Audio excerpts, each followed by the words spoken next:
Hristiyanların yeni yeri kutlu olsun. Yeni yılınız kutlu olsun demiyoruz. Çünkü biz Müslümanız. Müslümanların yeni yıl bayramı yoktur. Sevgili kardeşlerimiz, her Kurban Bayramı'nda bazı devlet liderleri, Müslüman olmayan liderler, Müslümanların Kurban Bayramı kutlu olsun diyorlar. Demiyor ki Kurban Bayramımız kutlu olsun demiyorlar. Çünkü Kurban Bayramımız, Ramazan Bayramımız sadece Müslümanların bayramıdır. Yeni yıl Hristiyanların bayramıdır. Şu yüzden Hristiyanlar kendi bayramında ne yapsa yapabilir. Ama Müslümanlar Hristiyanların bayramını kendi bayramı olarak görmesi büyük yanlıştır. Tabii ki o da özgürlük. Ne özgürlük? Hristiyanların, Müslümanların Kurban Bayramını kendi bayramı görmemesi o da özgürlük olduğu gibi yeni yılını kendi bayramımız olarak görmediğimiz bu da bizim özgürlüğümüzdür.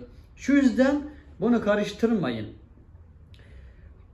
Yeni yıl bayramı kutlu olsun demek yerine, yeni yıldan mesajlar atmak yerine, sosyal medyada paylaşmak yerine Doğu Türkistan'daki Çin zulmünü, Müslüman kardeşlerinizin çektiklerinizi paylaşmanızı rica ediyorum. Hem Filistin'deki hem Doğu Türkistan'daki kardeşlerinize bu yeni yılda yapmış olduğunuz masrafları onlara hediye, yardım olarak göndermenizi rica ediyorum. Bakın bu yeni yıl alkol içme, eğlenme yılı değildir.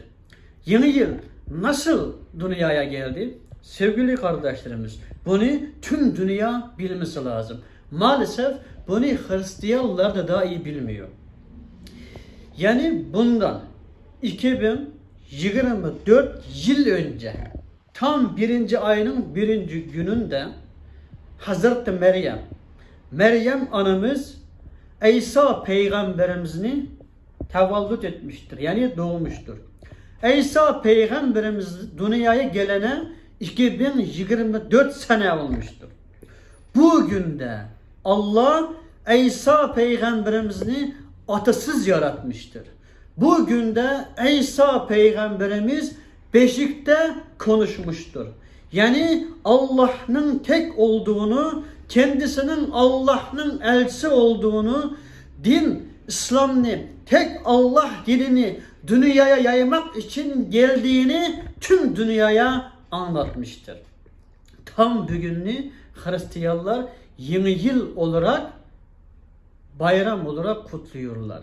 Demek ki miladi kalenderi demek kimin? İslam'ın oldu kardeşlerimiz.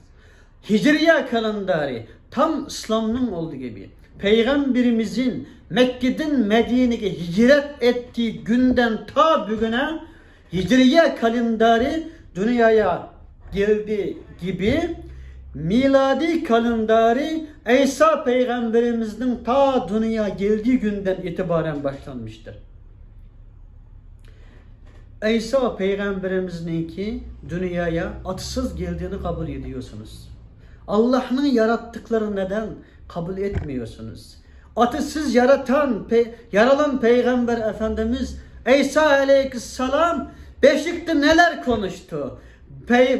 Beşikte İsa peygamberimizin konuştuklarını gerçek kabul etseniz siz de Müslüman olurdunuz. Yarın yeni yıl kutlayacak herkes Müslüman olurdu. Bunu iyi araştırın. Kur'an-ı Kerim'de bunu çok güzel anlatıyor. Bakın sevgili kardeşlerimiz, hepsimiz bir insan. İstersek Müslüman oluruz, istersek Hristiyan, istersek ateş, istersek yavru Çin oluruz.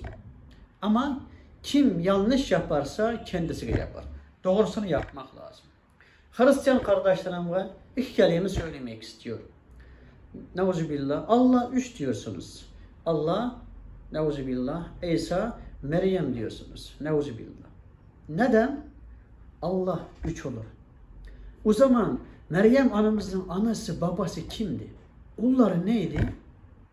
Bunu hiç düşündünüz mü? Onlardan önce gelen Meryem anamızın dadısından önce gelenler, onlar ne olacak? Neden bunları unutuyorsunuz? Ama İsa peygamberimiz kendisini Allah'ın elçisi olarak kabul etmişler. Tek Allah gene yaymak için geldim demişler. Bunun için ne diyeceksiniz? Kardeşlerim, tek Allah dinine dönün ki dünyada hepsimiz tek inançta, birlik ve beraberlik içinde yaşamamız lazım. Fırsat vermeyelim kimseye. Yarın bundan sonra İsa peygamberimizin gökten ineceğine, dünyaya adalet yayacağına güveniyorsunuz. Doğru mu? İsa peygamberimiz geldiği zaman biz İsa peygamberimizin arkasındayız diyorsunuz. Ama hece kime bağladınız? İsa peygamberini bir yandan öldürdü diyorsunuz, bir yandan İsa peygamberimizin geleceğine güveniyorsunuz. Ben bununla çok şaşırıyorum. Aklım hiç almıyor. İsa peygamberimiz gelecek, hepsimizi tek tekbirle tek Allah dinine inandıracak. Avrupa tek tekbirle İsa Aleyhisselam'ın arkadan gidiyor, Türkiye iki tekbirle diyor. Bakın, İsa peygamberimiz gelmeden önce hazırlıkınız olsun. Belki İsa peygamber gelene kadar ölürsünüz, dünyadan giderseniz, dünyadan küfür gitmeyin. İslam'ı kabul edin ki hakikat üstüne gidin. Siz için söylüyorum. Ben için hiç zararı yok. Siz için zararı olmuşsun diyorum. Sizler yavur çillerden, kafirlerden, ateşlerden iyisiniz. Çünkü İncil'e güveniyorsunuz. İncil'de biz İsa peygamberimizi Allah'ın elçisi olarak kabul ediyoruz. İncil'i Allah'ın kitabı olarak kabul ediyoruz. Ama İncil değiştirildiği için ve eksikler olduğu için onu doldurmak için mükemmel olarak Kur'an-ı Kerim nazil oldu diyoruz. Bakın, Kur'an-ı Kerim'de Meryem suresi var. Ama İncil'de Meryem suresi var mı? Yok. Kur'an-ı Kerim Meryem anamıza ne kadar önem vermiştir. Kur'an-ı Kerim'de İsa peygamberimizin hayatını tek tek anlatıyor. Acaba İncil'deki İsa Aleyhisselam'ın hayatını neden değiştirildi? Bunu hiç düşündünüz mü? İsa peygamberimiz geldiği zaman birleşmek yerine bugün birleşelim. Bugün zulüme, zalime karşı gelelim. Dünyanın hiçbir yerinde, ne Filistin'de ne Doğu Türkistan'da hiç yerde zulüm olmasın. İnsan insanı öldürmesin. İnsan insanı ezmesin. İnsanlık yaşasın. Zalim olmayan, mezlum olmayan adil bir dünya inşa edelim. Bunun için sizlerine davet ediyorum. Bu yeni yılınızda. İnşallah 2024'ten sonra daha güzel adımlarla, daha güzel birliklerle, daha güzel inançlarla, doğru yollarla beraber yürüyelim. Ta İsa peygamber gelene kadar hazırlığımız olsun. Bakın, dünyada Hristiyanları bitsin diye bugün Rusya ve Ukrayna'nı birbirine savaş soktular. O da Hristiyan, bu da Hristiyan. Birbirinizi öldürüyorsunuz. Savaş durdurulsun. Dünyada Müslümanlar ve Yahudiler bitsin diye, baksanız İsrail'e, Filistin'de Müslümanlar Yahudilerin birbirine soktular. Suriye'de, Irak'ta Müslümanların birbirine soktular. Kimler? Ateşçiler, dinsizler, komünistler. Bu yavrularının oyuna gelmeyin. Gelmeyin ki inancı olanlar bir olanı. Madem bir yaratıcının var olduğuna güveniyorsanız, o zaman gelin Yahudi Tevrat'ını getirsin, Müslüman Kur'an'ını getirsin, Hristiyan İncil'ini getirsin. Güzel oturup bir konuşalım. Eksikler Kur'an-ı Kerim'de varsa siz söyleyin. İncil ve Tevrat eksikler biz söyleyelim. Kabul edelim. Bir yere gelelim.